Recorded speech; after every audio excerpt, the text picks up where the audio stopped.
tal, queridas amigas y amigos? Me da muchísimo gusto saludarles y darles la bienvenida a un programa más de Cero Discriminación, el programa que hacemos en conjunto para construir una sociedad de paz, una sociedad de armonía, una sociedad en la que todas y todos seamos valorados y respetados en nuestra maravillosa diversidad.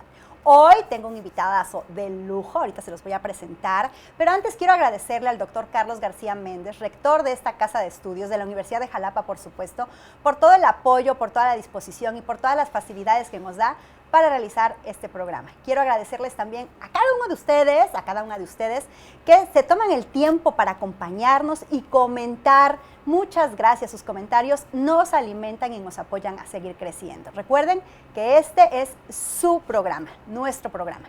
Y bueno, ya les había adelantado un poquitín que tengo hoy a un invitadazo de lujo. ¿Por qué? Porque hoy vamos a hablar de salud mental, enfermedad mental. ¿Qué es esto? ¿A qué te suena? ¿Da miedo? ¿No da miedo? ¿Qué circula en el ambiente? Bueno, pues hoy aquí con nosotros un psicólogo, terapeuta, investigador, catedrático, miren, así bien fifiris nice con nosotros, el doctor Francisco Rosas. Querido Francisco, bienvenido a este tu espacio. Gracias, Karina, te agradezco mucho la invitación y bueno, celebro desde luego que hagas estas acciones, ¿no? Que realices estas acciones de difusión que pues tienen siempre un impacto positivo en la sociedad. Eso es lo que intentamos. Sí. Y la verdad es que hasta que se me hizo, Francisco, anduve atrás de ti como un año, decía, por favor, Francisco, ya vienes. Y siempre era, pues es que sí voy, pero mi agenda, ¿no? Y otra vez, Francisco, ¿puedes venir? Sí voy, pero ahora tengo esto, ¿no? Un hombre súper ocupado, comprometido. Siempre. Tengo la fortuna de tener un trabajo que me hace sentir muy pleno, ¿no? Y que, bueno, también buscamos mucho la parte de que haga resonancia lo que realizamos desde la investigación en la sociedad, ¿no? Y bueno, pues en ese sentido yo también estoy muy contento de por fin coincidir, como bien dices tú, y sobre todo de poder seguir chambeando en medio de toda esta cuestión de la pandemia, ¿no? Que nos ha traído diferentes consecuencias, ¿no? Y no del todo negativas, ¿eh? No, claro. Porque también creo yo que ha despertado nuestras capacidades para resistir y para recuperarnos de una manera impresionante. Hemos podido aprender mucho en esta experiencia. Así es. Y fíjate, ahorita que estás hablando de la situación de la pandemia, tú nos dirás un poquito más adelante si esta situación de pandemia también pudiese afectar la salud mental. Pero bueno, antes de llegar a ese punto, me gustaría que nos compartas desde la investigación, desde todo el conocimiento que tú tienes justo en esta área, si hay algún estigma hacia las personas con alguna enfermedad mental. ¿Qué nos dice la investigación? Ok, bueno, vamos a... ¿Y qué es un estigma desde ahí? Ajá, ¿no? ok. Bueno, vamos a empezar un poco a hablar de historia, ¿no?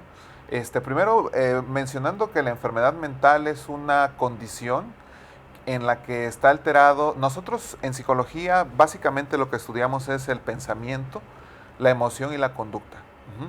Y bueno, tenemos ciertos parámetros esperados de comportamiento que están más o menos rangos más o menos socialmente determinados, culturalmente determinados para, digamos, la conducta observable.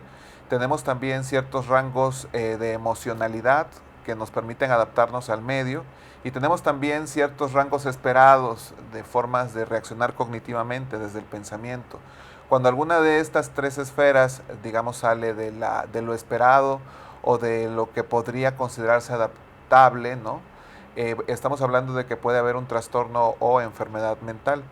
Y bueno, aquí hay un elemento bien interesante, que no es solo que las cosas salgan de su sitio, sino que también la persona puede verse afectada en su capacidad para desempeñarse en lo que le gustaría o poder hacer algo para que su medio sea distinto, para que su medio sea mejor, desempeñarse en su comunidad, digamos, de una manera más o menos satisfactoria. Y el sujeto también comienza a sufrir muchas veces, ¿no? Entonces, bueno, hay diferentes tipos de enfermedades mentales, ¿no? Algunas no son consideradas tan graves, otras sí, sobre todo en términos generales las que comprometen, por ejemplo, la función cognitiva o el comportamiento de una forma muy notoria. Cuando las personas notan esto, hay en ocasiones algunos Se encontró en la investigación que muchas personas estigmatizan a quienes, digamos, son visiblemente personas con alguna alteración mental. El estigma es una marca, es una señal que denota en términos sociales, una actitud negativa de la mayoría de las personas porque se le asigna a alguien que es considerado distinto. Y bueno, esto implica también actitudes de rechazo, de alejamiento, y bueno, esto tiene consecuencias muy, muy fuertes, pero vamos a pensar un poco en por qué sucede esto, ¿no? O sea, cómo es que se llega a lo que a veces vemos el día de hoy como estigma hacia las personas con enfermedad mental. Y bueno, sucede que históricamente ha habido todo un proceso, ¿no?, en el que se ha rechazado a las personas con enfermedad mental. En un inicio a las personas con enfermedad mental se les consideraba personas que estaban poseídas por el demonio o que tenían alguna posesión espiritual negativa, digamos, ¿no? Y bueno, los principales tratamientos eran pues justamente de índole espiritual, en donde pues se les trataban de hacer exorcismos o se trataba de hacer algún tipo de, pues sí, de estrategia de este tipo, ¿no? Posteriormente, muchos de ellos fueron considerados delincuentes y pues como parte, digamos, de los principios de la estigmatización social está que aun cuando se comenzó a definir la enfermedad mental como justamente esto, como una enfermedad, pues incluso los hospitales psiquiátricos, llamados antes manicomios, estaban ubicados a las afueras de la ciudad, ¿no? Como una forma también de rechazar a estas personas, de excluirlas, ¿no? Igual estaban fuera de la ciudad o fuera de los centros de las ciudades, las cárceles, los lugares donde había enfermos de lepra, ¿no? Entonces, bueno, históricamente ha venido haciéndose toda una construcción de rechazo hacia las personas que padecen enfermedades mentales. Y esto es una situación muy interesante, porque nos habla de cómo nosotros como sociedad hemos ido construyendo una idea de lo que es la enfermedad mental y por lo tanto una actitud hacia las personas que la padecen. Y aquí son dos situaciones. Una es la condición propia de la persona y otra, este estigma social que recae en la persona, ¿no? Y que de alguna manera, pues sí, le afecta, sí le limita, sí le excluye para poder participar, digo, abriéndose camino en la sociedad. Claro. Hay un investigador que, bueno, tiene estudios muy interesantes. Se apellida Thornycroft, es un investigador británico, me parece. Y bueno, ha hecho algunos estudios muy interesantes, ¿no? Lo primero que hizo fue definir que lo que tú dices justamente tiene nombre, ¿no? Hay estigma, ¿no? Estigma público, que es justamente cuando las personas señalan de manera negativa a una persona con enfermedad mental, que vive con enfermedad mental, y el autoestigma, que es cuando la persona se siente realmente como diferente y él mismo se pone esta etiqueta pues negativa por su condición de salud mental, ¿no? Ambas cuestiones son, por supuesto, negativas en términos de lo que le ofrecen como experiencia, no solamente a quien padece la enfermedad mental, sino que, fíjate, Karina, que yo he llegado a tener ciertas reflexiones en torno a que la discriminación a las personas con enfermedad mental o con alguna discapacidad de la índole que sea, no solamente afecta a ellos, ¿no?, sino que también como sociedad nos hace generar ciertas esferas que no nos permiten el desarrollo integral, ¿no? ¿Podríamos decir que también se señala a la familia? Sí, sí, se señala fuertemente a la familia. Sobre todo, hay investigaciones que han dado cuenta de que las personas con alguna enfermedad mental tienen muchas veces, ¿no?, sobre todo cuando les genera dependencia, tienen muchas veces que ser cuidados en casa o asistidos por alguien, por un cuidador principal. Y se han hecho investigaciones justamente con esos cuidadores, quienes también han sentido que incluso por parte de su familia sufren rechazo y estigmatización. En términos de la enfermedad mental, por ejemplo, del primer brote psicótico, que es cuando por primera vez aparece ¿Alguna manifestación? Alguna manifestación de psicosis, ¿no?, como alteraciones del juicio, alteraciones del lenguaje, comportamientos agitados, alucinaciones, delirios. hay, sobre todo en la edad juvenil, ¿En la adolescencia quizá? Entre la adolescencia y la juventud primaria, supongo que es la primera juventud, digamos, ¿no? Por ahí de los 20 años. Sí, porque nosotros seguimos jóvenes.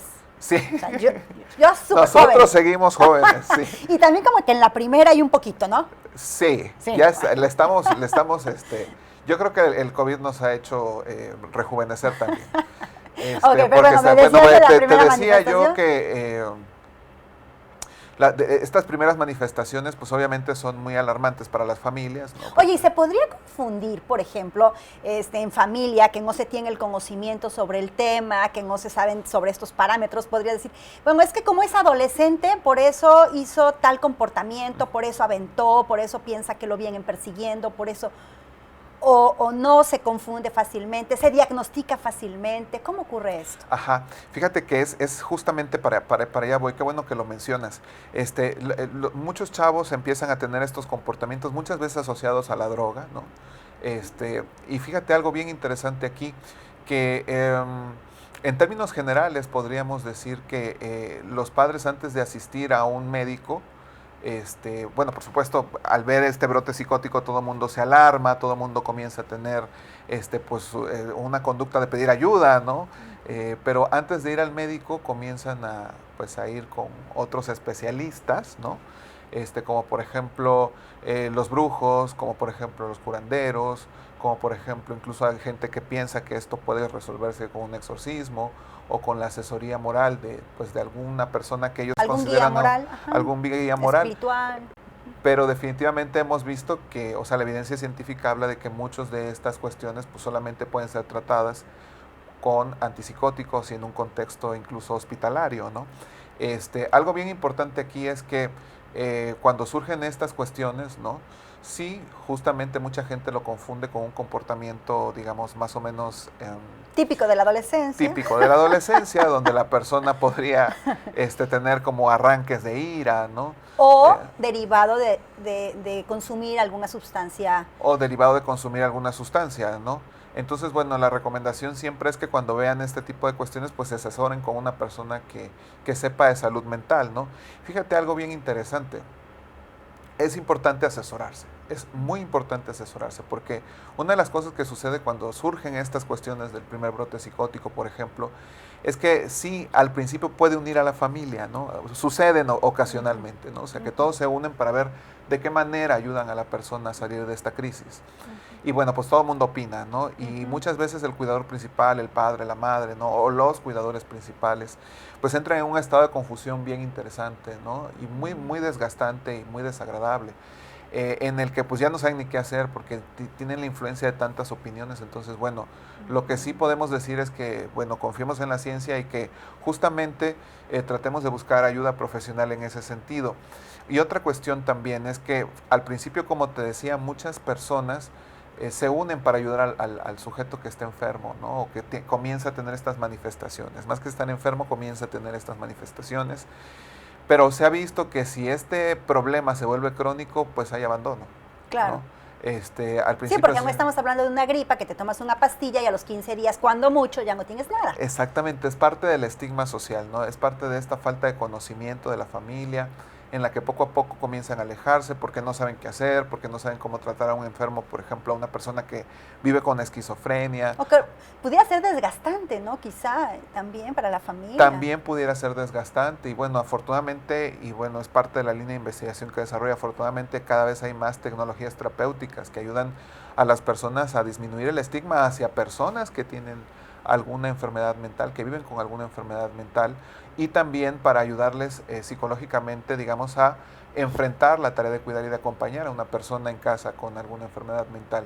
Esto es una cuestión bien importante, ¿no? Porque si bien es cierto es un desafío, pues debe ser tomado como tal, como un desafío, ¿no? No como un obstáculo insuperable. Entonces, en ese sentido, pues tenemos cada vez más evidencia científica de cómo hacerle para que las personas puedan enfrentar de una manera más o menos exitosa, ¿no? Airosa esta tarea, ¿no? Ahora, tú nos hablas sobre la importancia de la asesoría. ¿Cuándo es pertinente ir con un psicólogo y cuándo es pertinente ir con un psiquiatra? Ok, perfecto. Aquí hay otras cuestiones muy interesantes, ¿no? Y es que todo está interesante. Todo está interesantísimo, ¿no? Fíjate que hay una cuestión aquí que me gustaría comentarte, ¿no? Nosotros en Latinoamérica, podría decir en general, carecemos de la cultura de la salud mental, como que no tenemos una visión sobre la importancia que tiene el tener asesoría psicológica, Así psicoterapia. Y bueno, eso también hace, por supuesto, que pues mucha gente reciba atención cuando ya de verdad se siente muy, muy mal. Hay un cálculo en la Encuesta Nacional de Epidemiología Psiquiátrica que dice que alrededor de 3 de cada 10 mexicanos padecen o padecerán algún trastorno mental durante su vida. Esto es altísimo. Claro. Estamos hablando de que cerca de la tercera parte de la población va a tener en algún momento de su vida un trastorno mental, o que ya lo ha tenido, ¿no? Y bueno, obviamente las tasas de asistencia o las tasas de pedir ayuda pues son muy inferiores, ¿no? No se acercan ni siquiera ocasionalmente al 20-25% de todas las personas que padecen un problema de salud mental, ¿no? Y esto por supuesto trae consecuencias sumamente negativas para quien padece esto, porque se va desgastando, ¿no? Porque Claro. sufre, porque pierde años, pierde para empezar su calidad de vida, ¿no? Y puede perder incluso años de vida productiva. Tú sabes, por ejemplo, que la depresión puede ser incapacitante, ¿no? Tú sabes, por ejemplo, que los ataques de pánico, la ansiedad pueden ser incapacitantes, que hay ciertos patrones de conducta persistentes, denominados también trastornos de personalidad, que pueden también tener consecuencias en la adaptación al medio, a lo laboral, ¿no? Entonces la persona comienza a aislarse. Entonces, bueno, nosotros no tenemos mucha cultura, incluso desde el gobierno no tenemos como mucho respaldo para la atención en salud mental. El presupuesto que hay para toda la cuestión de salud mental es verdaderamente paupérrimo en este país. Incluso en muchos sentidos la atención psicológica se ha vuelto un lujo en este país. Son reducidos todavía los espacios, considerando toda la demanda que podría haber, son reducidos todavía los espacios que dan psicoterapia gratis o a costos muy bajos, ¿no? Entonces, pues considerando todo este contexto, digamos, sociopolítico, económico, considerando también que México es un país en vías de desarrollo con un gran índice de pobreza, pues tenemos además, ¿no? Considerando también todo esto que te mencionaba hace rato de lo histórico que ha sido el considerar a la enfermedad mental como algo que no tiene nada que ver con la salud, sino que es más bien de índole espiritual, pues obviamente todavía, tomando en cuenta todos estos factores, todavía tenemos un problema que es la falta de alfabetización, así le llamamos, en salud mental. Entonces, no sabemos todavía cómo identificar cuándo asistir a un psicólogo y cuándo asistir a un psiquiatra. Definitivamente a un psicólogo no necesariamente se tiene que ir cuando uno está muy mal, ¿no? En otros países, incluidos los Estados Unidos, ¿no? Pues las personas van como van al dentista a revisarse, como van con el pediatra, con el ginecólogo.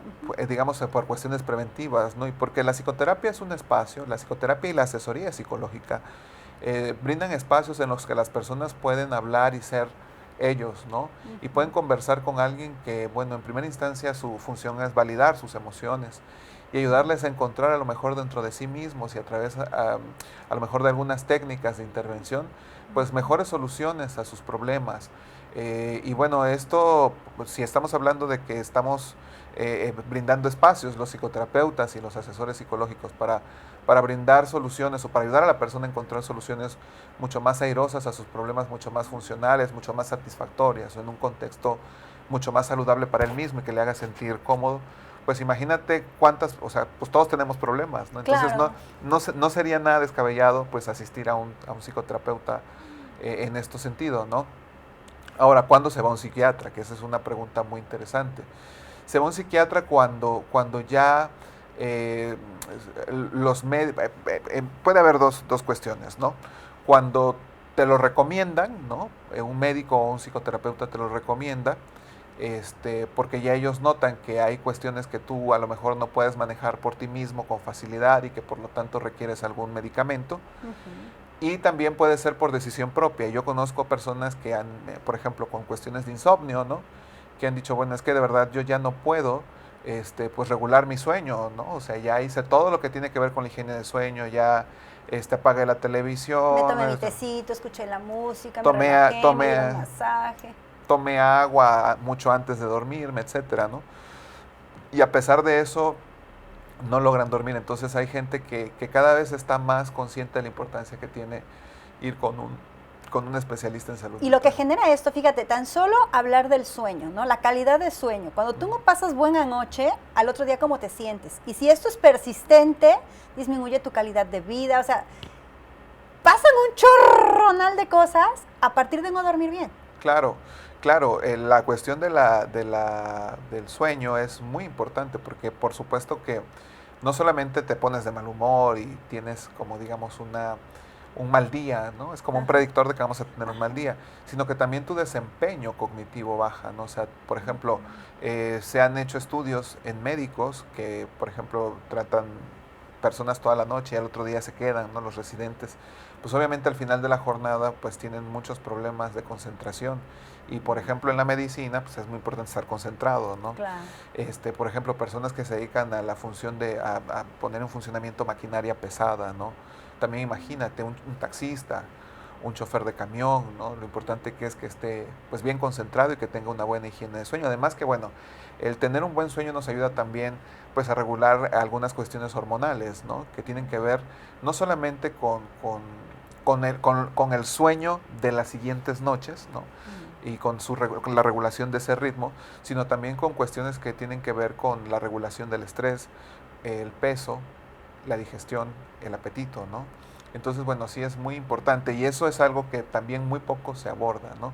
Como también muy poco se aborda o sea, como hay mucha gente que, digamos, naturaliza ciertos comportamientos o ciertas cosas que pasan en la vida cotidiana, ¿no? De repente tenemos a una persona que se la pasa, o sea, que habitualmente era muy activa, que habitualmente era a lo mejor muy risueña, extrovertida y de repente se convirtió en alguien aislado, en una persona que se la pasa durmiendo, en una persona que parece que no disfruta lo que antes disfrutaba, que no genera a lo mejor las redes de apoyo que antes pues se sentía dispuesta a generar, ¿no? A lo mejor le gustaba platicar con la comadre o con el vecino o con sus hijos, les hablaba todos los días por teléfono, no lo sé, ¿no? De repente todo eso cambia, ¿no? Entonces mucha gente, digamos que naturaliza eso y lo ve como un mal momento. Y efectivamente a veces puede ser solo un mal momento, pero ya cuando pasa cierto tiempo, podemos comenzar a sospechar que esa persona puede estar pidiendo ayuda de una manera pasiva, ¿no? Así es. Ahora, tú estabas hablando, por ejemplo, ahorita de las redes de apoyo. Hoy día, en nuestro país, es más, aquí en la capital del estado veracruzano, ¿existen redes de apoyo para las familias y para las propias personas que tienen alguna enfermedad mental? Híjole, eso es algo bien interesante, o sea, eso es un punto medular. Digo, porque siempre tener respaldo y apoyo sí, es un claro, aliciente, ¿no? Claro, ¿Cómo hacerle de más solo? Claro, claro. Bueno, las redes de apoyo, hay redes de apoyo familiares que digamos son más naturales, ¿no? Pero como decíamos, muchas veces se alejan, ¿no?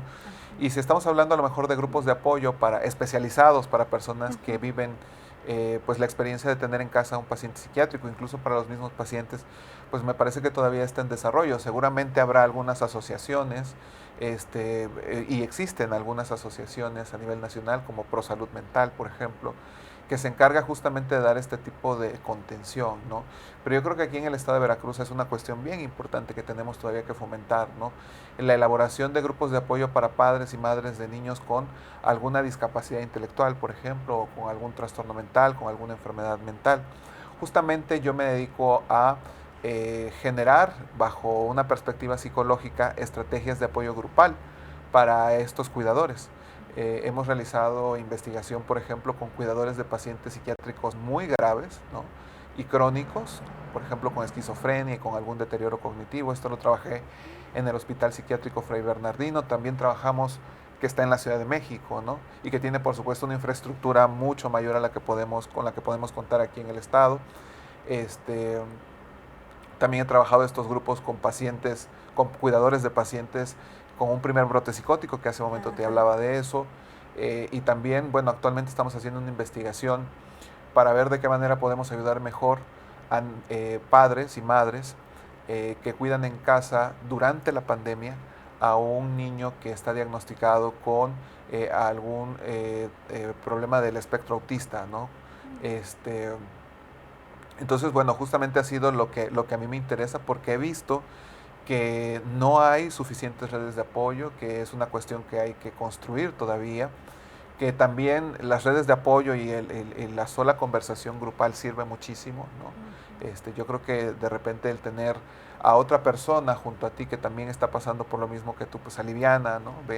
Te hace ver muchas cosas de manera distinta, sobre todo el que te puede comprender de una manera más cercana y empática.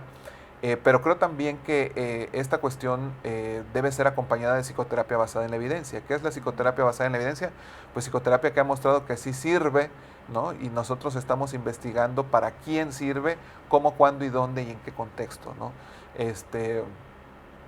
Y esto es bien importante decirlo, que estamos luchando por tener cada vez protocolos más desarrollados para ayudar a estas personas.